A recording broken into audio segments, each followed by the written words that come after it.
দোস্ত, কালকে যে ফিলিস্তিন যে একটা মিটিং করলাম, এটা একটা বিরাট একটা আমাকে একটা গর্ব।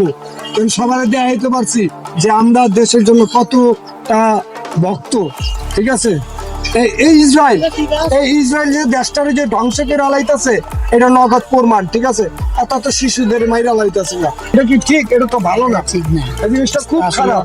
প্রয়োজনে আমরা সামনে আরো বড় প্রতিবাদ করব ইনশাআল্লাহ।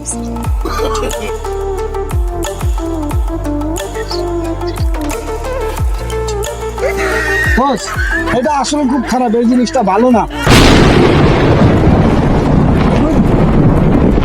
দোস্ত, তুমি আমার এটা কি খাওয়াইলা? দোস্ত, তুমি আমার বিষ খাওয়াইলা, হ্যাঁ? তো সেটা তো ঠিক না। এইটার জন্য আমরা দেশের জন্য আন্দোলন, এত আয়োজন, এত মারামারি, ধরাধরি, আর আমরা কেন আমরা এটা খাচ্ছি? বলো তো, সেটা তো ঠিক না। আমরা এই জিনিসটারে বয়কট করতে চাই। আমরা কেন আমরা এটা খাবো? আজকের থেকে আমরা এটা বয়কট করলাম, এটা আমরা খাবো না। আমরা দোকানে গিয়ে বলবো যে আমাদের দেশি পণ্য দেন এটা ইনশাআল্লাহ। আমাদের বিষ, এটা আমরা খেতে পারি না। আমরা দেশি শুনে দেখে শুনে ইনশাআল্লাহ সব বয় করবো, যেটা তাদের পণ্য আমরা খাবো না ইনশাআল্লাহ। হ্যাঁ, আমরা এটা ইনশাআল্লাহ, আজকে থেকে এটা সব বয়কট করবো। করবো, আজকে থেকে আমরা এটা খাবো না। ইনশাআল্লাহ ঠিক আছে, চলো।